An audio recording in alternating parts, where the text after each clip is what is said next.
प्रणय, प्रेम का भार। 3 साल बीत चुके हैं शादी को, लेकिन इन 3 वर्षों के भीतर ही जैसे सब कुछ बहुत पुराना और जर्जर हो गया है। शादी के बस 2-3 दिन बाद की ही तो बात है। सुबोध को आज भी याद है जब उसने किसी नन्ही सी हसरत या किसी मामूली शौम का जिक्र छेड़ा था, तो हेमलता ने बड़ी बेरुखी से कहा था, क्या हमारी अब वो उम्र रह गई है? सुबोध एकाध मिनट के लिए तो बिल्कुल ठगा सा रह गया, सन्न खड़ा रहा। फिर उसने संभल कर पूछा था, क्यों, क्या हम बूढ़े हो गए हैं? तो और क्या, सुबोध ने प्रतिवाद करते हुए कहा था। भला किस हिसाब से हम बूढ़े हो गए, ये तो बताओ। हेमलता ने कोई जवाब नहीं दिया। सुबोध ने फिर कहा था, तुम्हारी उम्र तो कुल 17 साल है, क्या इतने में ही इंसान बूढ़ा हो जाता है? लेकिन हेमलता के होंठ फिर भी नहीं खुले। तब सुबोध ने अपनी उम्र का हवाला देते हुए कहा था, और मेरी उम्र 30 है, तो क्या ये वाकई ऐसी कोई उम्र है? पति की उम्र की बात सुनकर हेमलता का विरस चेहरा जैसे और भी कठोर हो उठा। इस लड़की की धारणा ने सुबोध को उसकी आशाओं और आकांक्षाओं के जगत से और भी दूर, बहुत दूर धकेल दिया। मैं कोई दूसरी बार तो शादी करके नहीं आया हूं। ये मेरी पहली ही शादी है।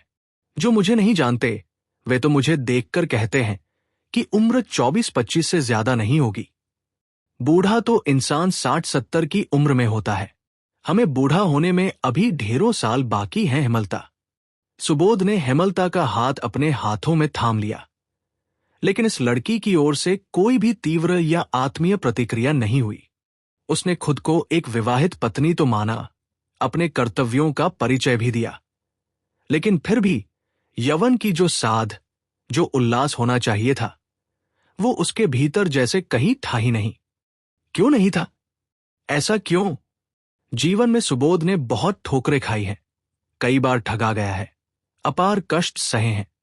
उसने समझ लिया है कि जीवन की जरूरतों के सामने वह एक तुच्छ, मामूली खिलौने से ज्यादा कुछ नहीं है। कहीं भी जैसे उसके प्रति कोई संवेदना नहीं है। सब जैसे उसे कुचलते हुए आगे बढ़ रहे हैं, लेकिन फिर भी उसके मन की आशा, उसके सपनों का खुमार अभी टूटा नहीं था। कौन जाने, जीवन ने उसे ढेरों उदासियों के गर्त में धकेला है, फिर भी मन के भीतर कहीं एक लावण्य अभी भी शेष था। दुनिया की ओर ताकते हुए स्त्री पुरुष के खेलों और कौतुक के बीच ये चीज कभी कभी तृप्ति खोजती है। अपनी नवविवाहिता वधू को तो उसने बड़े चाव और उत्सुकता के साथ ही ग्रहण किया था, लेकिन इस लड़की के साथ उस रात का वो शॉट कभी पूरा नहीं हो पाया। उस पहली रात भी हेमलता ने भावनाओं का कोई उफान जमने नहीं दिया। उसने कदम कदम पर बाधा दी। सुबोध ने क्षुब्ध होकर पूछा था, क्यों, ऐसा क्यों कर रही हो?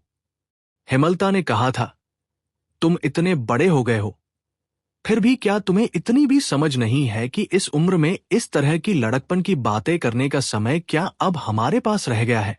सुबोध बहुत देर तक चुप रहा। फिर उसने पूछा था, तुम इसे लड़कपन कह रही हो? अच्छा बताओ, क्या तुमने अपने जीवन में कभी कोई लड़कपन नहीं किया? किया है, क्यों नहीं, लेकिन वह सब शादी से पहले। किन के साथ? छोटे छोटे बच्चों के साथ, जिनकी उम्र मेरे जैसी थी। तब मेरी उम्र इतनी तो नहीं हुई थी। कितनी हुई थी? हेमलता ने चिढ़कर कहा था। क्या अब यह भी सुनना चाहते हो? क्या तुम्हें नहीं पता कि बच्चों का खेलकूद और फुर्ती किस उम्र तक चल सकती है? उस लड़की की धारणा के अनुपात से सुबोध ने एक उम्र का अंदाजा लगा लिया। शायद 12 या 13, या शायद उससे भी कम। उसी उम्र तक उसके हंसी मजाक और फुर्ती के दिन रहे होंगे। उसके बाद से ही शायद अपने मन के भीतर की किसी जिम्मेदारी के बोझ से या किसी और कारण से उसका कर्तव्यों वाला जीवन शुरू हो गया। 17 साल की ये लड़की आज प्रौढ़ है, विवाहिता है, घूंघट में कैद है, उत्तरदायित्वों से लदी है और कर्तव्य के भार से दबी हुई है। विरूप, विवश नयनों वाली इस स्त्री के जीवन में अब लड़कपन के लिए कोई जगह नहीं बची है। इसके बाद 3 और साल गुजर गए। हेमलता अब और भी बूढ़ी हो गई है। सुबोध के हृदय में भी अब बचपना बहुत कम रह गया है, लेकिन फिर भी पूरे दिन के बाद शायद किसी अंधेरी रात में हेमलता के सान्निध्य में अगर एकाध बार वो उद्वेलित हो भी उठता है तो ये लड़की तुरंत उसे रोक देती है, जैसे कोई बांध लगा दिया हो। आज पूरे दिन की छुट्टी थी। हेमलता के डर से सुबोध बहुत कुछ कर नहीं पाता। खाना पीना करने के बाद खिड़की के पास एक इजी चेयर पर बैठकर सुबोध उस दिन के बारे में सोच रहा था जब उसने कभी किसी से प्रेम किया था। किससे प्रेम किया था उसने? जीवन में उसे बहुतों को चाहने का अवसर नहीं मिला। फिर भी शादी से पहले किसी एक लड़की के साथ उसका मन थोड़ा गहरा जुड़ गया था। क्या वही प्रेम था? सुबोध ठीक ठीक नहीं कह सकता कि वह प्रणय था या नहीं, लेकिन यह सच है कि वो लड़की उसे बहुत अच्छी लगती थी। उसे प्यार करते हुए जीवन जैसे एक आध साल के लिए खूब रसदार हो गया था। बेशक उस लड़की को खोकर आज सुबोध के मन में कोई मलाल या क्षोभ नहीं है। आज वो बहुत दूर निकल आया है। लगभग 7-8 सालों के उस अजीब और अपरिहार्य परिवर्तन के दौर से गुजरते हुए उसका जीवन वास्तव में अब बूढ़ा हो गया है। हेमलता के साथ रहते हुए ये जड़ता जैसे और भी मजबूत होती जा रही है, लेकिन फिर भी कभी कभी उन 7-8 साल पहले की बातें याद आ ही जाती हैं। वो लड़की, वो सरोजनी, काश जीवन वहीं किसी खूंटे से बंधा रह गया होता तो कितना अच्छा होता। लेकिन एक साल के बाद दूसरे साल ने जीवन को जैसे 60-70 साल के बुढ़ापे की ओर खींच लिया है। बुढ़ापा जैसे स्थिर और टकटकी लगाए बैठा है। वो तो आएगा ही, एक दिन पूरे जीवन पर छा जाएगा। उसे कोई रोक नहीं पाएगा। लेकिन इस बीच जवानी के ये दिन भी बिल्कुल खोखले हैं, पूरी तरह जड़ता से जर्जर।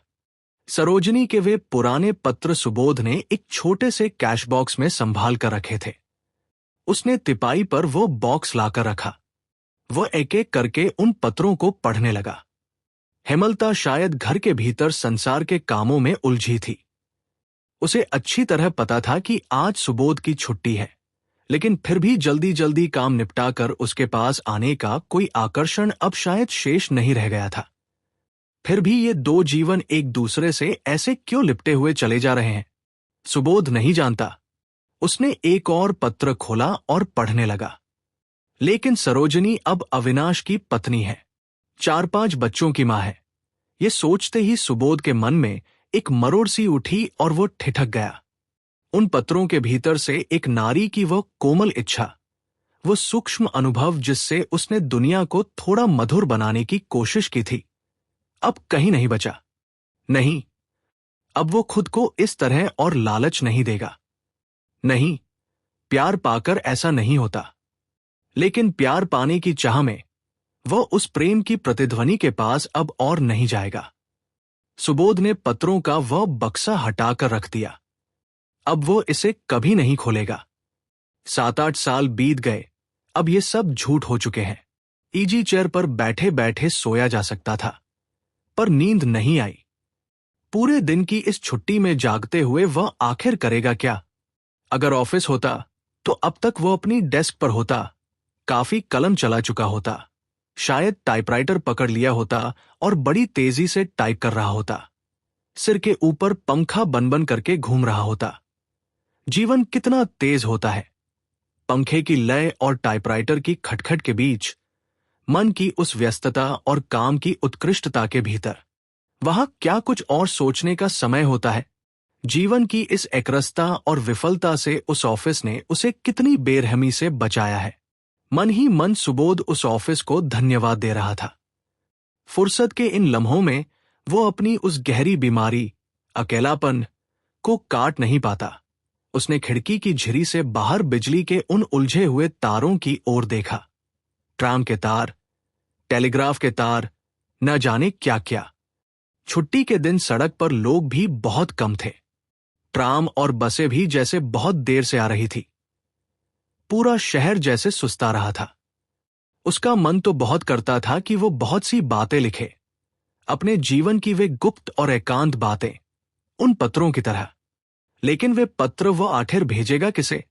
उसका अपना तो कोई है ही नहीं। सुबोध सोच रहा था कि जो लोग लिखते हैं वे अपने मन की खुशी के लिए लिखते हैं, किसी को दिखाने के लिए नहीं। लेकिन लिखकर उसे तृप्ति नहीं मिलती। शब्द सहेजने में उसे कष्ट होता है। जो लिखावट हृदय को पूरी तरह भर दे, वो उसकी सामर्थ्य में नहीं थी। कई बार उसने कलम उठाई है और ये बात समझी है। कलम उसे हर बार रख देनी पड़ी है। हेमलता कमरे में आई। सुबोध खिड़की की झिरी से सामने वाले एक मंजिला घर की छत पर छोटे छोटे बच्चों का खेल देख रहा था। पत्नी हेमलता के आने पर भी उसकी दृष्टि नहीं मुड़ी। उन बच्चों का वह खेल उसे बहुत अच्छा लग रहा था। हेमलता ने भी सुबोध की ओर मुड़कर नहीं देखा। उसका नहाना खाना खत्म हो चुका था। मुंह में पान दबा था, लेकिन सिर के बाल अभी भी तेल और पानी से चिपचिपे और बिखरे हुए थे। हेमलता एक सूखे गमछे से 5 मिनट तक चुपचाप अपने बाल झाड़ती रही, बिना किसी शब्द के। फिर उसने पूरे गमछे को अपने सिर पर लपेटा और दोनों हाथों से दबाकर घुमा घुमाकर सारा पानी निचोड़ दिया।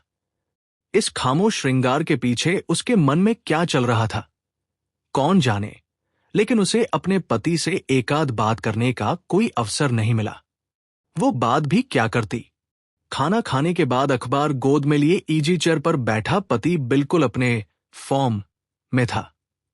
अगर वह कोई चूक देखती, जैसे कोई सिगरेट या चुरुट, नस्वार की डिब्बी, या फिर खिलखिलाकर हंसना, ग्रामोफोन का शोर, या फिर इस घरों घर के बाबू लोगों की तरह अपनी पत्नी को लेकर कोई बैम तलब का उत्साह, तब तो हेमलता किसी मास्टर साहब से भी ज्यादा सयानी बातें कह सकती थी। लेकिन ये पति तो भला आदमी है, इसके साथ उन सब चीजों की जरूरत ही नहीं पड़ती। सुबोध को 2-4 दिन बरतने के बाद ही हेमलता समझ गई थी कि ये काफी भरोसेमंद है। किताबें, अखबार, ऑफिस और अपने अनिवार्य कर्तव्यों में ही वो मगन रहता है। इस आदमी के भीतर कोई छिछोरापन या फालतू का मजाक नहीं है। कभी कभी वो किसी जानवर की तरह अदम्य हो उठता है, लेकिन ऐसा बहुत कम होता है। हेमलता कंधी लेकर आईने के पास खड़ी हो गई। 10 मिनट तक उसने बाल संवारे और जूड़ा, खूंपा, बांधा। फिर वह बिस्तर पर जाकर लेट गई। सुबोध ने मुड़कर देखा। हेमलता सो चुकी थी। कुछ दिन पहले सुबोध ने कुछ अंग्रेजी किताबें खरीदी थी। उन्हीं में से एक किताब उसने निकाली, पढ़ना शुरू किया। मोहब्बत की बातें थी। उनकी मोहब्बत की दास्तान वियना के एक होटल में शुरू हुई थी। लड़की की उम्र 39 साल, अंग्रेज थी वह, और लड़के की उम्र 47 साल, जर्मन था। ये बस एक मामूली शुरुआत थी। सुबोध पढ़ते पढ़ते प्रेम के उन संवादों तक पहुंच गया। लड़की कहती है कि 39 साल की उम्र में उसे ये पहला प्रेमी मिला है। लड़का भी कहता है कि 47 साल की उम्र में उसे पहली बार कोई प्यार करने वाली मिली है। कहानी की इस जरा सी बात ने सुबोध को भीतर तक झकझोर दिया और उसने किताब बंद कर दी। 47 साल की उम्र में भी प्यार शुरू होता है, पहली बार। 39 साल की औरत के साथ भी क्या जीवन की मिठास जम सकती है? हाँ, जमती तो है। देखो यहां जमी है। उस जर्मन पुरुष की बातें कितनी आत्मीय है, और उस अंग्रेज औरत का जवाब कितना उत्सुकता और उत्साह से भरा है। इनके मन से यौवन की मिठास अभी खत्म नहीं हुई है। इनके उस रसपूर्ण और बेसौफ प्यार की गूंज सुबोध को बहुत दूर से आती हुई महसूस हो रही थी। ये कोई मामूली किताब नहीं थी, एक बहुत बड़े लेखक की रचना थी। सुबोध ने किताब फिर खोली, लेकिन फिर उसे बंद करके अपनी छाती पर रख लिया और आंखें मूंद ली। क्या सुबोध को जीवन में अब कभी प्यार नहीं मिलेगा? क्या उसका सब कुछ खत्म हो गया है? सरोजनी ने उसे एक बार चाहा था, लेकिन 5-6 बच्चों के दिन रात के शोर शराबे और उत्पात के बीच दिन खत्म होने पर शायद एक बार भी उसे सुबोध की याद नहीं आती होगी। आती होगी क्या? और आ भी गई तो क्या होगा? सरोजनी के लिए सुबोध के मन में अब कोई आवेग नहीं बचा है। उस लड़की के बारे में वो अब बड़ी शांति और शीतलता से सोच सकता है। क्या इस सरोजनी के जिंदा रहने से ये धरती और हरी हो गई है, या आसमान और ज्यादा नीला? नहीं, ऐसा नहीं हुआ। अगर वह इस दुनिया से चली भी जाए तो आसमान बेरंग नहीं होगा। ये प्यार नहीं है। वास्तविक जीवन में कोई प्यार नहीं है, नहीं है, और कभी होगा भी नहीं। दूसरों के प्यार की कहानियां तो बस चोट पहुंचाने आती हैं। वे जीवन की विफलताओं को परतों में सजा देती हैं। फिर भी शादी के बाद सुबोध ने ढेरों प्रेम कहानियां पढ़ी हैं। लेकिन आज सोई हुई हेमलता के उस भावहीन, प्रेमहीन और संवेदन शून्य चेहरे की ओर देखकर वो प्यार की कहानी आखिर कैसे बढ़े? किताब अब उसे अपनी छाती पर भी भारी लगने लगी थी।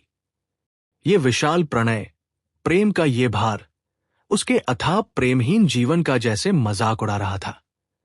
सुबोध का पूरा चेहरा और आंखें संकोच से भर उठीं। उसने वो किताब ताक पर रख दी। नहीं, वो अब कभी प्रेम की किताब नहीं खरीदेगा। वो सोचेगा कि दुनिया में कितने लोग हैं, करोड़ों करोड़ लोग जो प्रेम के पीछे नहीं भागते, फिर भी वे सार्थक और तृप्त हैं। उसी सार्थकता के साथ वह भी शांति से जी सकेगा। क्यों नहीं जी सकेगा? पड़ोस के किराएदारों के टंगे हुए चिक पर्दे की ओट से एक छोटा बच्चा निकल कर आया। सुबोध के पास आकर सोई हुई हेमलता की ओर एक बार देखते हुए उसने कहा, ये लीजिए, है मौसी ने मंगाई थी। अच्छा, ठीक है। बच्चा चला गया। वो एक बंगाली मासिक पत्रिका थी। सुबोध कोई पत्रिका नहीं रखता था।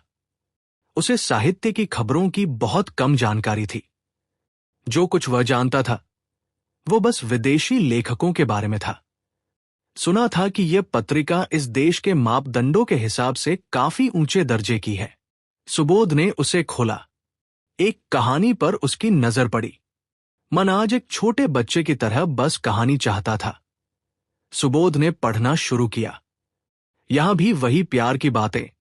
कहानी की शुरुआत में ही प्रेम, पर खटका इस बात का हुआ कि यहां प्यार पति पत्नी के बीच का था। पति बीए थर्ड ईयर में पढ़ता है। पत्नी 15 साल की किशोरी है। कहते हैं कि वो अपूर्व सुंदरी है और बहुत ही ममतामयी है। वो लड़का कॉलेज की लंबी छुट्टियों में घर आया है और पहली ही रात चांदनी से सजी उस सेज पर अपनी पत्नी के साथ उसने भावनाओं का जो विशाल और विचित्र बाजार सजाया है, वो सब सुबोध को किसी असहनीय, रोंगटे खड़े कर देने वाली कड़वी शराब जैसा लगा। उसे अपने जीवन में एक गिलास पानी तक नसीब नहीं हुआ। लेकिन यह लड़का 19 साल की उम्र में ही जीवन की तमाम शीतल और निषिद्ध मदिरा के साथ कितनी बेफिक्री से खेल रहा है। वह जर्मन किताब मन की कोमल भावनाओं को कचोट रही थी, लेकिन यह पत्रिका तो जैसे जीवन की शांति और सुकून के उस कोमल कमलवन पर हाथी दौड़ा रही थी। लेकिन यही हाथी सच है और उसका वो कमलवन झूठ। इस कहानी के भीतर का ये हाथी कैसा है? थोड़ा मदमस्त, लेकिन फिर भी अपने प्रेम ऐश्वर्य से हीन जीवन के सामने ये मदमस्त पागलपन भी कितना अद्भुत है, जैसे चांदनी और बादलों के बीच विलास करने वाला साक्षात ऐरावत हो। जैसे इस हाथी के पैरों के नीचे उसका पूरा तुच्छ और तृप्त जीवन किसी बदसूरत और बेजान मेंढक की तरह कुचला जा रहा हो। उस कहानी को वह 1.5 पन्ने से ज्यादा नहीं पढ़ पाया। पत्रिका बंद करके उसने उसे दूर हटा दिया। सुबोध का प्रेम ऐश्वर्य से हीन जीवन और भी निष्फल लगने लगा। सुबोध ने अपनी कुर्सी सड़क की ओर से घुमा ली। अब सीधे दक्षिण की खिड़की से पड़ोस का घर नजर आने लगा। सुबोध का पड़ोसियों को झांकने का कोई इरादा नहीं था। वो तो बस अपने जीवन के बारे में सोच रहा था, जिसे लेकर प्रेम की कोई कहानी नहीं बुनी जा सकती। वो दुनिया की उन तमाम प्रेम कहानियों के बारे में सोच रहा था जो सुनने में इतनी अलौकिक और इंद्रियातीत लगती है, जैसे हमारे हाड़मांस की दुनिया से बहुत दूर हो, लेकिन फिर भी कहते हैं कि वे इसी दुनिया में, इसी हाड़मांस के इंसानों के बीच बड़ी ही सहजता से घुली मिली है। कहानियां आखिरकार प्यार की ही कहानियां क्यों होती हैं? जो लोग इन्हें लिखते हैं वे भला करे भी क्या? वे प्रेम को आखिर छोड़ भी कैसे सकते हैं? अपनी रचनाओं में उन्हें जीवन को ही तो प्रतिबिंबित करना होता है। लेकिन क्या जीवन सचमुच इतना प्रेममयी है? क्या प्रेम इन कहानियों की तरह ही इतना सुलभ है जैसे घासफूस और लताएं? पड़ोस के घर की खिड़की के भीतर से जार्डिन स्किनर का क्लर्क बूढ़ा शंकर बाबू नजर आ रहा था। उसकी तीसरी पत्नी ने तंबाकू तैयार की और उस बूढ़े की गोद के पास जाकर बैठ गई, जैसे पार्वती ने शिव पर अपना अधिकार जमा लिया हो। काफी देर तक वे तंबाकू पीते रहे ढेर सारी बातें और एक दूसरे के शरीर के प्रति वो हल्की सी वासनापूर्ण आत्मीयता। फिर तंबाकू का दौर खत्म हुआ। उस तीसरी पत्नी ने बिस्तर बिछाया। अचानक सुबोध की ओर नजर पड़ते ही शंकर ने गुस्से में खिड़की बंद कर दी। वो पत्नी खिलखिलाकर हंस पड़ी। इसी शंकर को सुबोध ने मन ही मन न जाने कितनी बार धिक्कारा होगा। लेकिन जीवन की उस तीसरी औरत के साथ शंकर के उन 60 साल की उम्र के 2 मिनटों के सामने सुबोध के पूरे जीवन की शिक्षा, उसका स्वाभिमान, उसकी शालीनता और उसके चरित्र का क्या मूल्य रह गया था? क्या जरा सा भी मूल्य था? ये शंकर उससे कहीं ज्यादा जीवन को समझ पाया था। वह जीवन के मंत्र को शायद कहीं ज्यादा गहराई से जानता था। जानता था क्या? वरना उस रूपवती और स्वस्थ युवती के हृदय में वो वैसा प्रेम कैसे जगा पाया? इतनी आत्मीयता और सुकून के साथ उनका वो खामोश संसार आखिर चल कैसे रहा था? 5 मिनट तक एकटक देखते हुए सुबोध ने सब कुछ तो देख लिया था। इसके बाद एक बहुत ही कठोर उदासीनता से सुबोध का मन भर गया। उदासीनता किसके प्रति? किसी इंसान के प्रति तो यकीनन नहीं। वो अपना कर्तव्य पूरी दृढ़ता और अडिगता के साथ निभाता रहेगा, लेकिन अपने इस विडंबनापूर्ण जीवन को अब वह और ज्यादा ढोना नहीं चाहता। होने दो जीवन को विडंबनापूर्ण, होने दो। प्रेम नहीं है तो न सही। किसी ने कभी प्यार नहीं किया, कोई कभी करेगा भी नहीं। न करे। छुट्टी के दिन प्यार और प्रेम के वैभव से भरी स्त्री उसे किसी अनमोल रत्न की तरह लगती थी। उसे अपनी सबसे करीबी बनाने की साध कितनी ही बार उसके मन में जागी। आज भी वो वैसी ही अनुपम और बहुत दूर है, लेकिन फिर भी सुबोध के मन में अब वह मलाल नहीं रहा। हेमलता के साथ कर्तव्यों का पालन करते हुए जीवन जैसे तैसे कट ही जाएगा। अब प्रेम उसे बिल्कुल अनावश्यक लगने लगा है। दिन ढल चुका था। सुबोध ने एक जम्हाई ली और कहा, क्यों, चाय नहीं दी तुमने? हेमलता बोली, ठहरो, जरा चूल्हा जला लूं। दिन तो काफी चढ़ गया है। राखमणी नहीं आई है, उसका कोई हिसाब है तुम्हें? सुबोध ने आराम से अंगड़ाई ली, अपनी उंगलियां चटखाई और अखबार उठा लिया। थोड़ी देर बाद हेमलता आई और बोली, चाय खत्म हो गई है। सुबोध ने कहा, अच्छा, मैं ला देता हूं। ठहरो, नहीं, तुम्हें जाने की जरूरत नहीं है। क्यों? तुम फिर वही विदेशी विदेशी विलेती कुछ उठा लाओगे। सुबोध बोला, क्यों? क्या मैंने कभी देशी चाय नहीं मंगाई? राख मंगाई होगी। तुम्हें भला देश की चीजें कहाँ भाती हैं? चाय तो कम से कम विदेशी पीने दो मुझे। सुबोध अखबार के पन्ने पलटने लगा। हेमलता बोली, अभी उस दिन तक तो वही विदेशी चाय गटक रहे थे। अगर मैं न आती तो उम्र भर वही पीते रहते। कितनी मिन्नतें करनी पड़ी तब जाकर उसे छुड़वा पाई हूं। वो थोड़ा झिझक कर उठी। बाप रे, जैसे ये मेरा ही काम हो। अपनी तो कोई अक्ल ही नहीं है जैसे। उसने थोड़ा खखार कर कहा, जी तो चाहता है कि पेट पर जो चर्बी चढ़ गई है उसे ढक दूं। सुबोध बोला, एक कप अच्छी चाय मिल जाए तो सब ठीक हो जाएगा। हेमलता ने कहा, तो फिर चाय छोड़ ही दो। क्या देशी चाय अच्छी नहीं होती? नहीं। क्यों? क्यों? ये तो तुम खुद ही जानते हो। समझ तो तुम उसी एक घूंट में जाते होगे कि क्यों उसे दूर हटाकर रख देते हो। वह पाप की चीज है।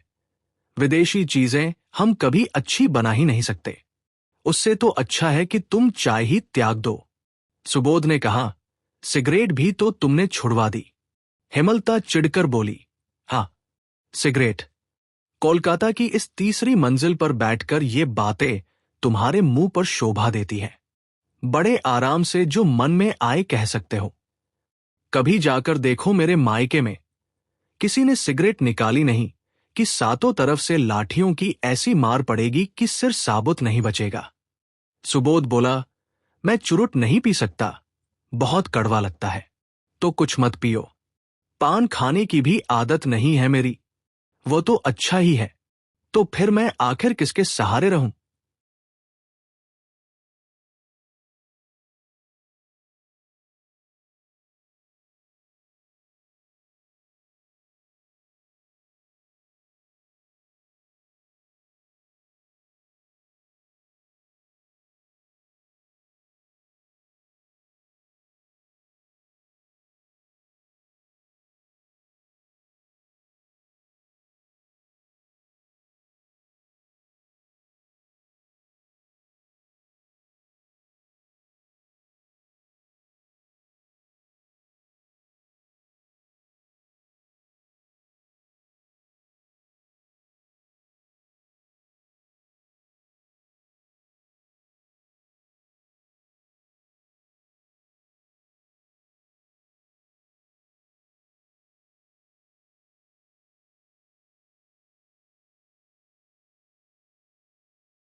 इस सवाल ने हेमलता को जरा भी विचलित नहीं किया।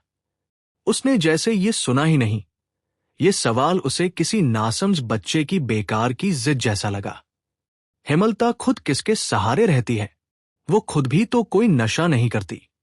यहां तक कि उसे कहानियों की किताबें पढ़ने का भी कोई शौक नहीं है। अगर कोई उसे जबरदस्ती मासिक पत्रिका थमा भी दे तो वह उसे एकाध घंटा उलट पलट कर देख लेती है। उसके बाद उसकी रुचि इन सब चीजों से ऊब जाती है, लेकिन फिर भी वह जीवन को एक मिनट के लिए भी बोझ नहीं समझती। जीवन तो ऐसा ही होगा। सुबह नींद से जागकर राखमणी के साथ घर के कामों को संभालना, अगर वह न आए तो अकेले ही, सुबह से रात तक। एक दिन के बाद दूसरा दिन। ऐसे ही 3 साल बीत गए हैं। वह तो ऐसे 300 साल गुजार सकती है। कालीचरण दुकान से चाय खरीदकर रसोई की ओर जा रहा था। सुबोध ने उसे आवाज दी। उसने चाय का पैकेट देखा। वही धूल जैसी कोई चीज। बहुत दिनों से वह यही पीता आ रहा था, लेकिन आज उसे वह चीज बेहद सारहीन लगी। नहीं, वो अब इसे नहीं पिएगा। इसे भी छोड़ना होगा। एक समय था जब चाय उसकी बहुत मनपसंद चीज हुआ करती थी, पर तब उसकी शादी नहीं हुई थी। हैरिसन रोड के उस 4 मंजिला बोर्डिंग हाउस में वह रहता था। वह बोर्डिंग हाउस यहां से साफ नजर आता है। जिस कमरे में वह रहता था उसकी खिड़कियां अभी बंद हैं। शायद रहने वाला अभी सो रहा होगा। सुबोध भी ऐसे ही सोया करता था। वह भी बहुत देर से जागता था। तब वह बहुत महंगी सिगरेट पीता था। बढ़िया चीज के बिना उसका काम नहीं चलता था। तब उसके साथ तारापद था। वही आकर चाय बनाता था। दोनों ने मिलकर न जाने कितनी विदेशी चाय खरीदी, कॉफी खरीदी और मशहूर सिगरेट के डिब्बों का क्या हश्र किया।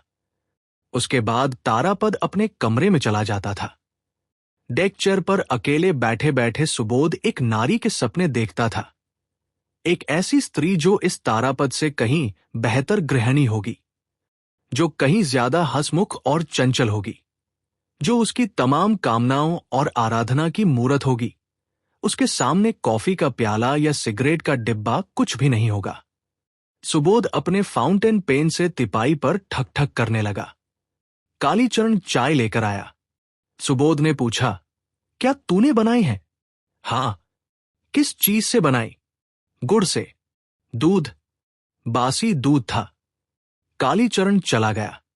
चाय का प्याला थोड़ा ठंडा हो चुका था। उस काली सी तरल चीज के ऊपर मलाई की छोटी छोटी फुटकियां तैर रही थी।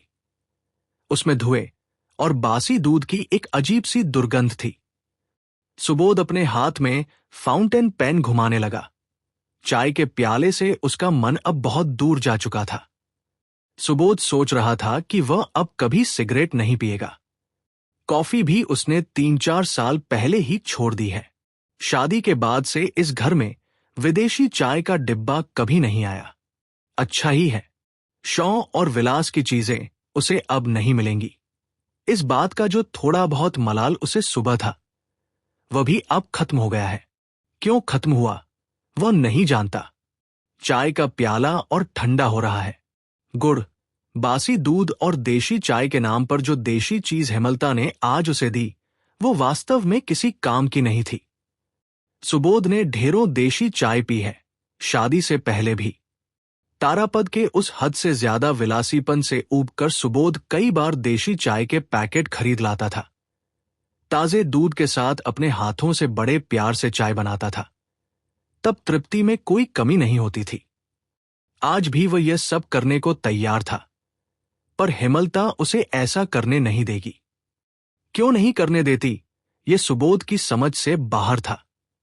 पैसों की कोई कमी नहीं थी, लेकिन फिर भी हेमलता ने जीवन के हर हिस्से से तामझाम को काटकर बिल्कुल छोटा कर दिया था।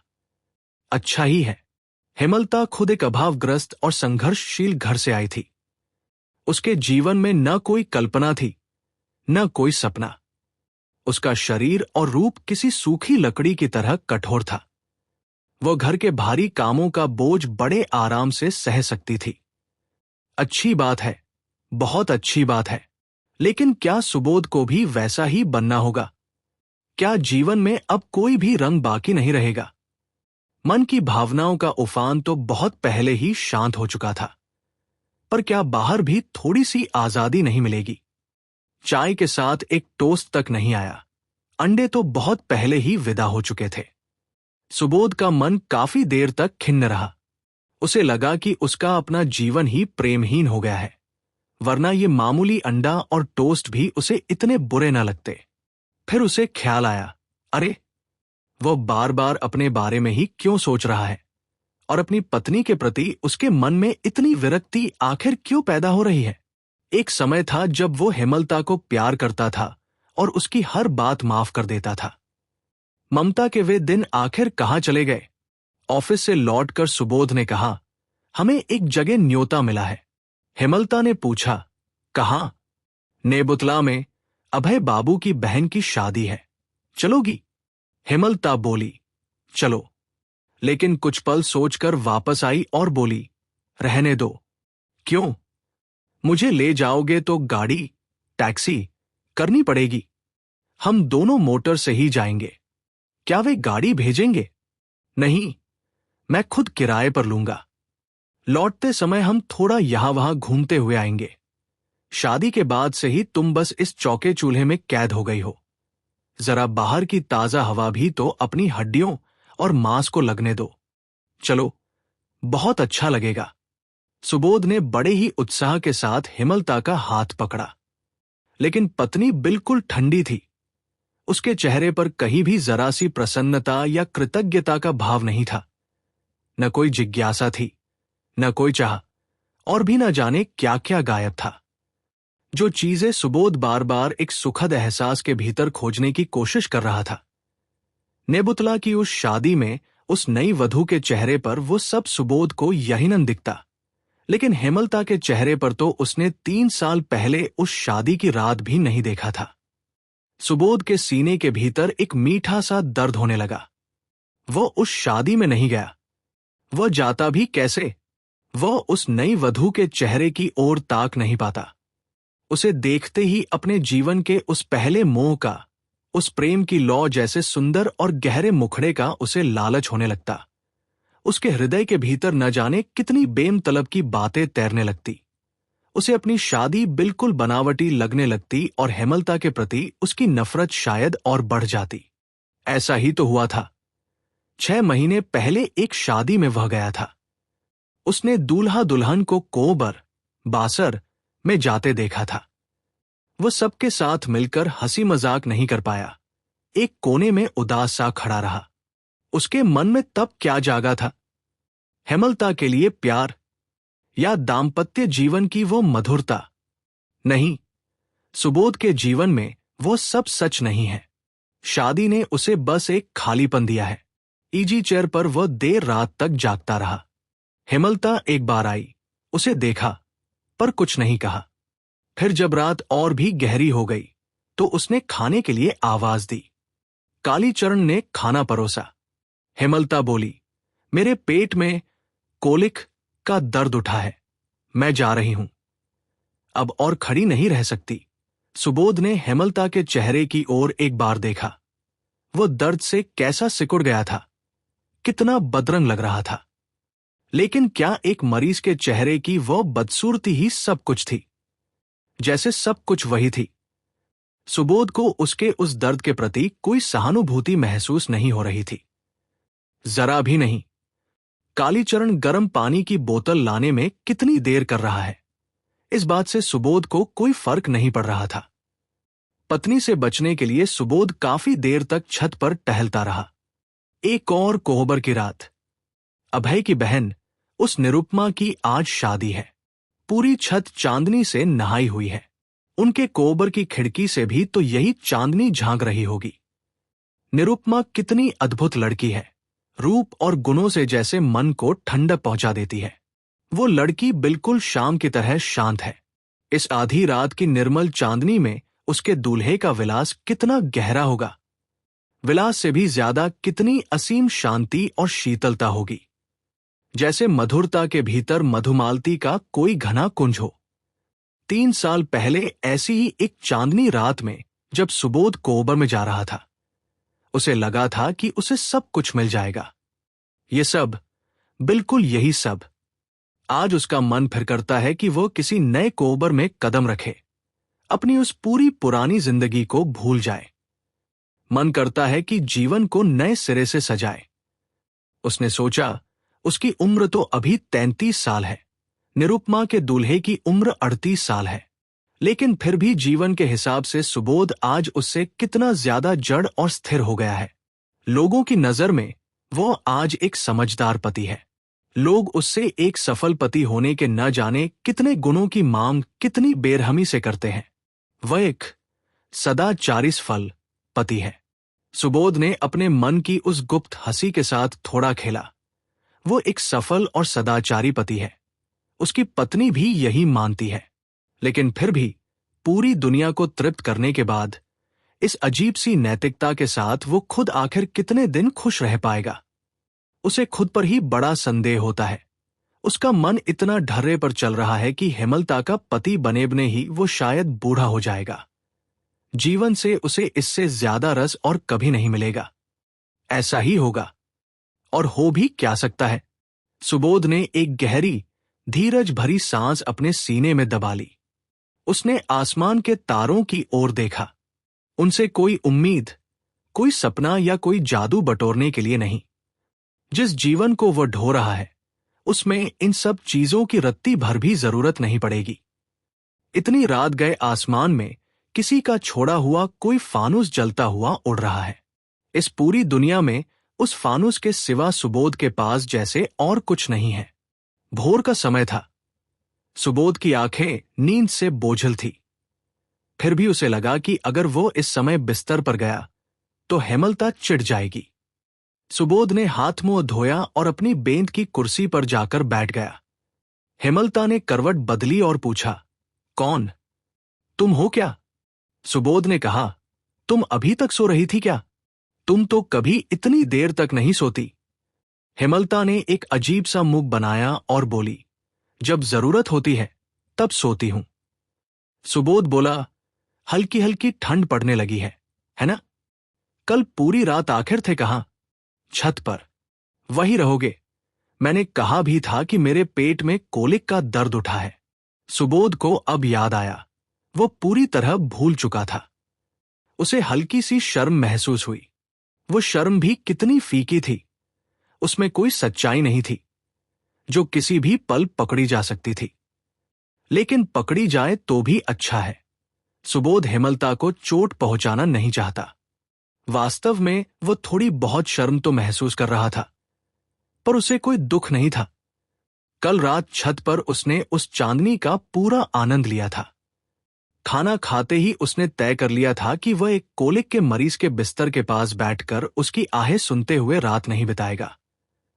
अगर ये उसका अपराध है तो वो जीवन देवता से माफी चाहता है। लेकिन कल रात की वह छत, वह चांदनी, वो शांति और वे सपने ही जैसे उसके असली हक थे। इन सब के सामने हेमलता और उसका वह दर्द इतना तुच्छ था कि वह उसे पूरी तरह भूल चुका था। पूरी रात में एक बार भी उसे उसकी याद नहीं आई। अगर आज सुबह हेमलता के मुंह से वह नहीं सुनता तो अनंत काल के लिए वह बात सुबोध के जीवन से मिट चुकी होती।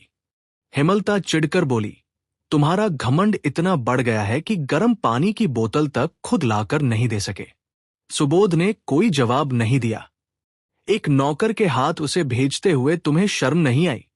सुबोध ने अपनी गर्दन झुका ली। हेमलता बोली, मैंने 100 बार मना किया है कि उस अनाड़ी से ये सब काम मत करवाया करो, पर तुम्हें तो जैसे कुछ समझ ही नहीं आता। वो आगे बुदबुदवाई, मरूंगी तो मरूंगी, अपने हाथों ही तो सब करती हूं।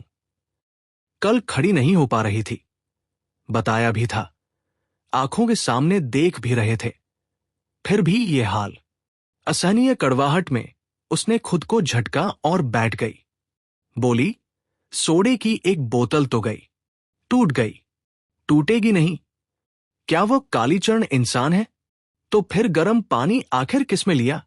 अच्छा, छोड़ो उन सब बातों को, कहकर हेमलता खड़ी हो गई और बोली, मैं उसकी तनख्वाह से 12 आने काट लूंगी।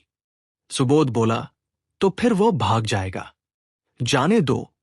तो फिर नौकर कहाँ से लाओगी? मुझे नौकर नहीं चाहिए। तुम बाजार करोगे, अपने कपड़े खुद धोगे और छोटे मोटे कामों में हाथ बटाओगे। बाकी मैं सब संभाल लूंगी। हेमलता किसी सूखे हुए ताड़ के पेड़ की तरह अपने शरीर को सीधा और तमतमाया हुआ रखकर रसोई की ओर तेजी से चली गई। रसोई से हेमलता ने आवाज दी, आज चाय नहीं मिलेगी। उसका गला बैठ गया था, शायद कल रात की बीमारी की वजह से। कल उसने कुछ खाया भी नहीं था। आहा, हेमलता ने फिर दोहराया, आज चाय नहीं मिलेगी। समझे? हेमलता नल के पास बैठकर बर्तन मांज रही थी।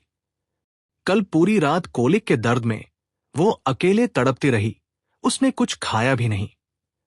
आज सुबह का उसका वो सूखा, पिचका हुआ चेहरा। ये लड़की पूरा दिन कितनी अकेली रहती है। बहुत कम कभी सहानुभूति की भीख मांगती है। प्यार की गंध तक वो सुबोध से नहीं मांगती। उसके जीवन में कोई शोर शराबा या शिकायत नहीं है। हेमलता की ओर देखते देखते सुबोध का मन करुणा से भर उठा। किसी भिखारी को देखकर भी उसे कभी ऐसी दया नहीं आई थी।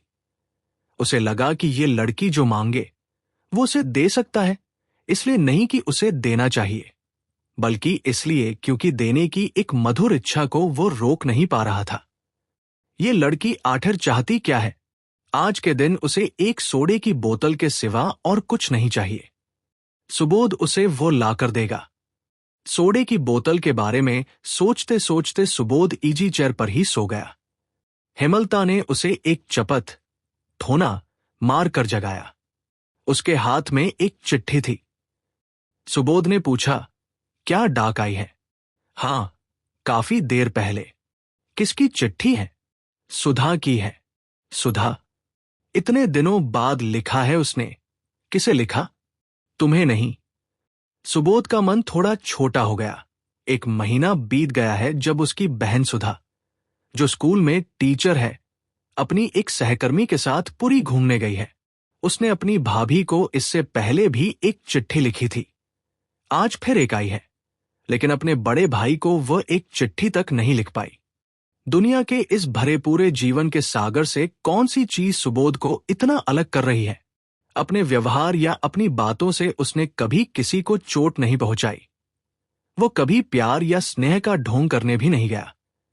ये भावनाएं तो उसके भीतर अपने आप उमड़ती रही हैं, लेकिन फिर भी उसकी पत्नी उससे दूर रहती है।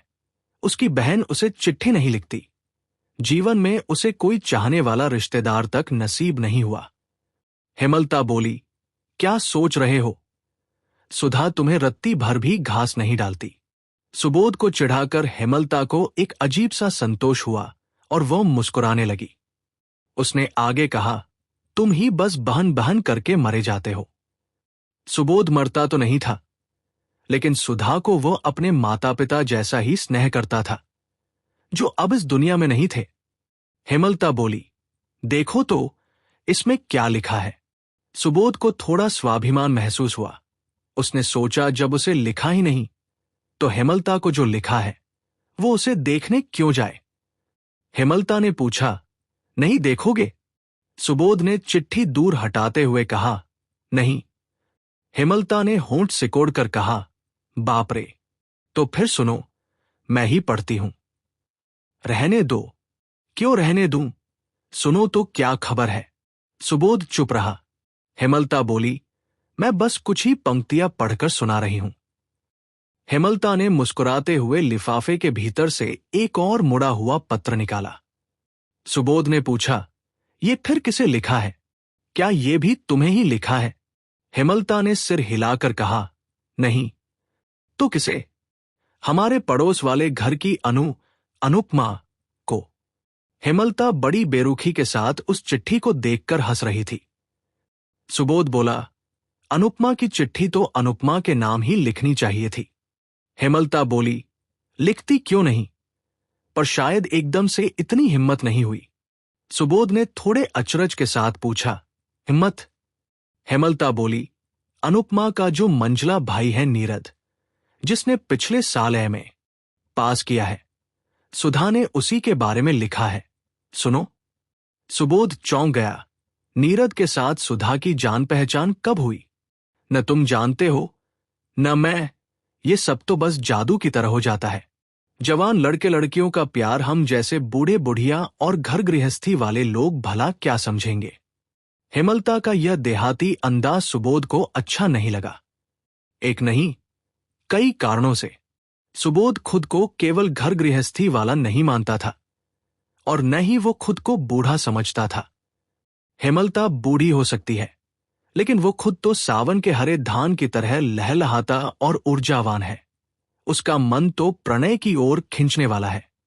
युवक युवतियों के प्रेम की बातें उसे घंटों बांधे रख सकती है, उसे बहुत कुछ सोचने पर मजबूर कर देती है। हेमलता ने जिस बेरुखी से इन बातों को उड़ा दिया, उससे उसे दुख हुआ। लेकिन सबसे ज्यादा परेशानी उसे नीरद के साथ अपनी बहन के प्रेम की खबर सुनकर हुई। उसे नीरद पसंद नहीं था। सुबोध जानता था कि वह लड़का एक नंबर का बेरहम फ्लर्ट।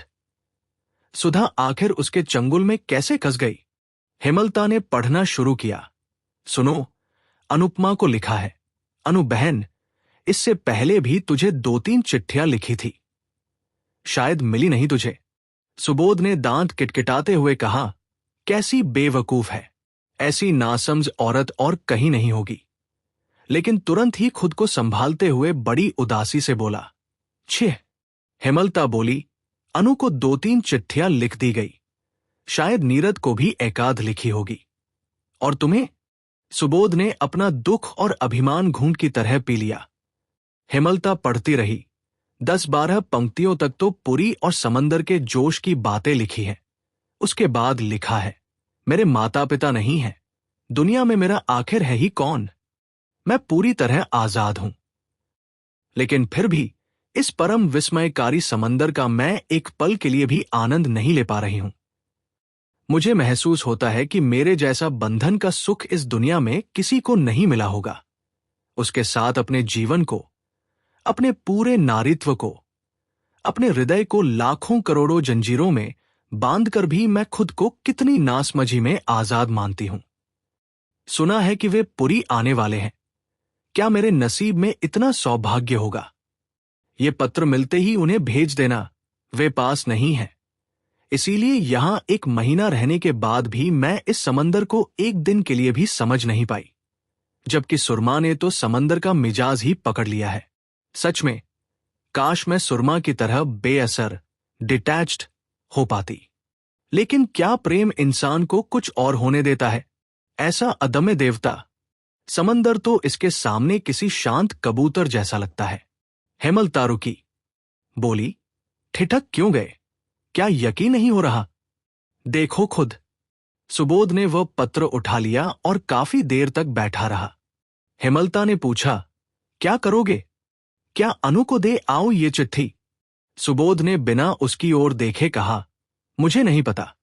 हेमलता बोली, वाह, तुम्हारी छोटी बहन है, सोच समझकर कोई फैसला लेने का भार तो तुम ही पर है। सुबोध चुप रहा। हेमलता बोली, जा रही हूं। चूल्हा जलकर राख हुआ जा रहा है। सुबोध ने कहा, चिट्ठी यहीं छोड़ जाओ। हेमलता ने मुंह बनाकर कहा, जो तुम्हारी अक्ल कहे वही करो बापू। वह ज्यादा बातें करने वाली औरत नहीं थी। चली गई। माता पिता नहीं है, कोई भी नहीं है। फैसले का भार सुबोध पर है। लेकिन वह आखिर क्या फैसला करे? फैसला करने की उसकी कोई इच्छा ही नहीं थी। सुधा जो चाहे करे, नीरद के साथ उसकी जिंदगी कैसी होगी? सुबोध इसका अंदाजा लगा पा रहा था। वह अपनी मर्जी से अपनी बहन को कभी ऐसे लड़के के हाथ में नहीं देता। ये लोग प्यार तो करते हैं, पर प्रेम इनके लिए कोई अनमोल चीज नहीं है। उस लड़के की उम्र कोई 22-23 साल होगी, लेकिन इस उम्र में ही उसे बहुत प्यार मिल चुका है। मिला है, वो उसे भूल गया है, उसका गलत इस्तेमाल किया है। इसके बाद प्यार का भला क्या मतलब रह जाता है? रूप या नारित्व का कोई मोल नहीं बचता। प्यार के लिए उसे गलियों उंगलियों नहीं भटकना पड़ता।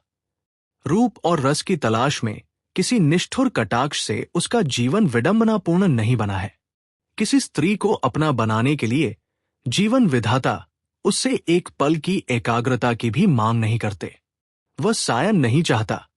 कौन जाने ये लड़का शादी से नफरत करता हो, शायद करता हो। ये लोग तो बस शांति, स्नेह और ममता की उस शीतल धरती के ढेरों विचित्र रस चाहते हैं। एक अत्यंत सुंदर और सहृदय वधू, जिसके लिए सुबोध का पूरा जीवन तड़प रहा है, विधाता शायद उसी नीरद को दे देंगे, सिर्फ इसलिए ताकि वह उसका दिन रात अनादर और अन्याय कर सके। नीरद बाहर निकला। छरहरा, लंबा, गोरा चिट्टा शरीर, सुंदर नक्श वाला चेहरा, टेनिस सूट पहने हुए, हाथ में रैकेट लिए वह साइकिल पर सवार हुआ। इसी लड़के से सुधा प्यार करती है। क्या यह भी सुधा को चाहता है? अगर चाहता भी है तो क्या उसे पत्नी के रूप में स्वीकार करेगा? अगर कर भी ले तो करे, आखिरकार न जाने कितनी कड़वाहट और गंदगी बाहर निकल आएगी। अगर नहीं करेगा तब भी सुधा का जीवन अवसाद और ग्लानि से भर जाएगा। सुबोध सब जानता है। उसके बारे में आखिर कौन सोचता है? कोई नहीं। उसने अब और सोचना छोड़ दिया। वह अब नहीं सोचेगा। उसके पास कोई सुंदर रास्ता नहीं है। उसने अपने खुद के जीवन को भी तो अवसाद और कड़वाहट से भर लिया है। जीवन के इस विशाल व्यंग्य के सामने वह बस एक दया का पात्र है। सुधा एक दया की पात्र है, हेमलता एक है। और ताज्जुब की बात देखो, एक दूसरे से वे कितने अलग और कटे हुए हैं। कोई किसी की मदद या ममता के लिए जरा भी उत्सुक नहीं है। कल पूरी रात हेमलता कोलिक के दर्द से तड़पती रही। सुबोध छत पर टहलता रहा और सुधा एक जुदाई के दर्द में तड़प रही है, शायद कोई बहुत ही गहरा दर्द, जिसे प्रेम से अनजान सुबोध नहीं समझ सकता। लेकिन सुधा के इस दर्द के लिए न तो उसे और न ही हेमलता को कोई दुख हो रहा है। किसी कहानी की नायिका के विरदर्द की तरह उन्हें ये सब बनावटी लगता है। आज पूरी सुबह बीत गई पर एक कप चाय नहीं आई। हेमलता ने सुबोध के लिए थोड़ा नाश्ता तक नहीं मंगवाया। सुधा ने नीरद को लिखा, हेमलता को लिखा, लेकिन फिर भी सुबोध को एक पत्र तक नहीं लिख पाई। ऐसे ही ये लोग एक दूसरे को छूते नहीं। हर कोई बस दूसरे को चोट पहुंचाता है। फिर एक समय आया जब सुबोध ने हेमलता और सुधा के दर्द के बारे में सोचना छोड़ दिया। उसका अपना दुख ही उसके पूरे मन पर छा गया। वो उठा। एक कप चाय के लिए, एक चिट्ठी के लिए वो किसी छोटे बच्चे की तरह अभिमान और दुख से फफकने लगा। उसने हेमलता को अपने जीवन से और दूर धकेल दिया, सुधा को भी दूर कर दिया। तभी हेमलता गुलाबी रंग की चाय का एक प्याला और 2 टोस्ट लेकर आई और मुस्कुराते हुए बोली, क्या तय किया तुमने? सुबोध अपनी गर्दन झुकाकर हंसे बिना नहीं रह सका। आखिरकार जीवन उस पर मेहरबान जो हो गया था। ये लड़का बहुत ही मामूली चीजों से खुश हो जाता है। हेमलता या सुधा ये बात क्यों नहीं समझती? कम से कम जीवन देवता को तो समझना चाहिए। पर वह तो ये तुच्छ सुख भी सुबोध को देना नहीं चाहता। हेमलता बोली, चिट्ठी दे आओ अनु को। सुबोध ने मुस्कुराते हुए कहा, जैसी तुम्हारी मर्जी। समाप्त। प्रिय दोस्तों, अंत तक साथ रहने के लिए धन्यवाद। कृपया हमें प्रोत्साहित करने के लिए इस वीडियो को लाइक, शेयर और सब्सक्राइब करें। आपका सहयोग ही हमारी सबसे बड़ी प्रेरणा है। धन्यवाद।